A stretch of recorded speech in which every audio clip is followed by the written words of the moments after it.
Hello and Happy New Year! Welcome to my first video of 2022. How exciting! So during the winter holidays, I've been editing my novel Untitled Document, of which I already filmed writing the first draft. That video will be linked in the description and the iCard if you're interested. But I'm working on draft 2 now, which is a bit of a mess, and it made me realize that I really enjoy drafting, which led to conceptualizing this video. So today, let's talk about how I draft a novel, in a method that I like to call From Nothing to Something, because, you know, it goes from nothing to something. The title is very self-explanatory. Now, before we get into the meat of this video, I should say that even though I said this is how I draft a novel, it's actually a process I use to draft stories in general. So for me, it works for screenwriting as well. Obviously, the actual writing part looks different, but the build-up is pretty similar. Also, drafting is obviously not a set process for every single writer. Drafting a novel looks different for everyone. This is just how I do it, and the process is slightly different for every whip I work on. Now that that's out of the way, let's get into the actual video. It all starts with the idea. Ideas sort of come to me anytime, anywhere. I don't think there's really a set way that I come up with ideas, they just sort of enter my head and refuse to leave. Sometimes I pull ideas from my real life, other times I match together separate concepts that interest me, other times I get influenced by other books and movies I've consumed recently. Whatever it is, ideas swirl around in my brain for long enough until one of them really calls to me, and then I lock in on it. After I decide to actually write an idea, that's when I start daydreaming. Now, daydreaming is not writing. Trust me, I know. If daydreaming was the same thing as writing, I would have like 20 completed novels by now. But alas, it's not. But even though daydreaming is not writing, it isn't without its merits. For me, daydreaming is actually a really great way to develop a story whenever, wherever. It's a great way to pass time when you're bored on the subway on the way to class, or during class, or on the subway back from class. And while we're on the subject of daydreaming, it's important that I distinguish the idea of vibes versus plot. Unfortunately, they are not one and the same. For me, vibes are a lot easier to come by than plot. Vibes are what I daydream about. Vibes are the general feelings of the project, themes or ideas I want to include, tropes I want to employ, very specific scenes that I'm visualizing in the story. The more I daydream, the more vibes I compile until I've got a good-sized mess of things I want to write about. But none of that is actually plot. Vibes don't have to make sense, they're just random snippets of the story, which is why it's easier for me to come up with them.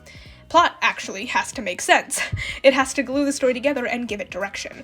So when I've exhausted all the vibes for the story, that is when I move into the next step, which is plotting. Before we proceed, I do want to make it clear that drafting a novel does not always entail plotting. Some people are plotters like me, and some people are pantsers. Some people just grab an idea and a character, and they start writing, and they're able to bang out a first draft that way.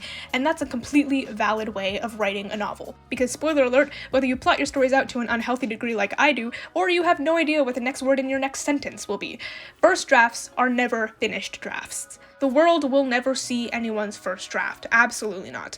Both plotters and pantsers will have to undergo a series of edits to bring their draft to a finished product. So more power to all the plotters and pantsers alike. That being said, I am a crippling plotter, so let's get into the plotting. I tend to do the bulk of my plotting in my writing notebooks. The notebooks you're seeing right now are customized from Mossery. My sister got them for me and I love them so much because they're super cute and they help me see everything on one page. This is where I start to figure out concretely what the story is about, starting with my characters.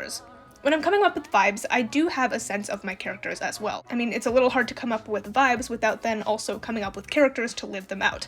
But now is the time when I sit down and get to know them fully. I usually write down things like their name, age, ethnicity, the way their eyes and hair look, their family, their personality, and of course, their flaws. The flaws are the most fun part, since they contribute to the internal struggles of characters, which is really important. For flaws, I also like to ask a few more questions. What makes this character tick? How does this affect other characters? Do they grow from this, and how? And how does this color their decisions and actions in the story? Exploring character flaws is what really helps me get to know my characters inside and out, so that I understand how they would act or react in different situations. I also like to put this information on Notion, since it's a little more interactive, which for me works better for when I'm writing fantasy. I can link characters to other characters and countries, I can embed pages. It's fun because it feels like a little Wikipedia for your story. After I figure out my characters, I move on to the next phase of plotting, which is, you know, like creating a plot. I typically like to start by writing down major plot points. These are things that I usually thought up during my vibes brainstorming, but now I'm listing them down as actual events that impact the plot. When I do this, there are usually 5 things that come to me fairly easily: the inciting incident, the break into 2, the midpoint, the break into 3, and the climax. On the general story structure diagram, this is roughly where those events would fall. These are the events that come to me quite easily, probably because they're the most exciting parts of the story. They're the bits that move the story on in an active and often dramatic fashion. So along with these 5 plot points, I tend to have a number of ideas that carry over from the vibes part, and I come up with more events that will move the story along. But again, none of this is very specific or fully thought out just yet. That part comes with the next section of the plotting phase, which I have unfortunately titled Fleshing. Yeah, I know it sounds gross, but it's the term I've been using for years and it's stuck, so that's what it's called. I'm sorry, I don't make the rules. This is where I take all of those major plot points and I outline the hell out of the story. There's a number of different methods I've used to outline in the past. If I'm feeling feral, I'll jump right into chapter breakdown, which is exactly what it sounds like. I just outline the events of each chapter. Other times, I'll use Dan Harmon's Story Circle. It's super simple and accessible, and I especially like that it focuses a lot on character journeys. So if you have a very character-driven story, this method works really well. But one that I've been using and loving for the last little while now is Cat Structure on YouTube, which I believe is called the 3-act, 9-block, 27-chapter method. She has a great video breaking it down, which I'll leave linked in the description.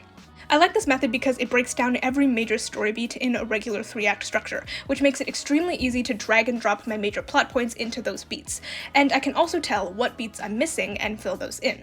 After I'm done with that, I do a chapter-by-chapter breakdown, so I know exactly what's happening and when in a more practical sense that helps for the writing process itself.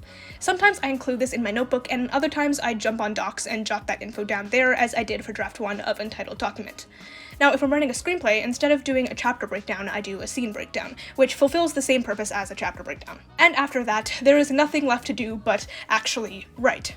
Which leads us to the drafting phase. I either draft chronologically or non-chronologically. Both systems have their pros and cons. Writing chronologically is great because it keeps the flow of the story consistent, it allows me to follow the emotional journey of my characters, and it's a lot easier to keep track of the story structure. But there are some drawbacks, like it's very easy to hit roadblocks. As soon as you get to a scene you don't really feel like writing, it's all over. It can also feel restrictive, like you physically can't move on unless you write every single scene in its entirety, and this makes it easy to give up in the middle of the draft. Non-chronological writing is great because it allows the freedom to write whatever sections of the story I want, which means I can explore different scenes, characters, and ideas a lot quicker than if I had to go in order, and it feels like I'm making more progress, which makes me want to write more, which means I'm making more progress, and the cycle repeats. It's a positive feedback loop.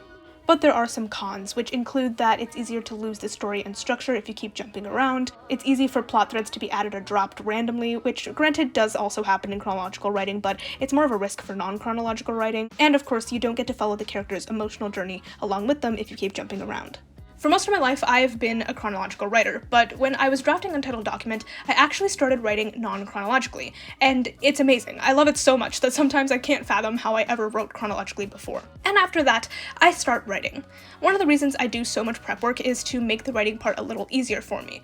Putting words on a page that makes some sort of sense is difficult enough for me without also being lost as to what I'm supposed to be writing, so plotting helps me stay focused.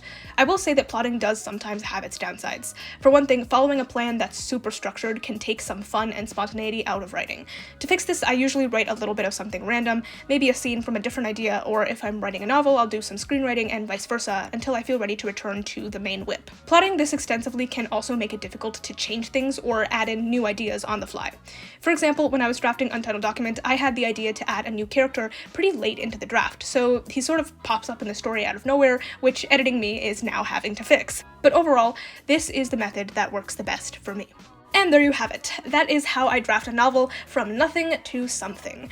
I think it's super interesting to learn about other people's drafting and editing processes because you never know when you'll find something that ends up working for you really well.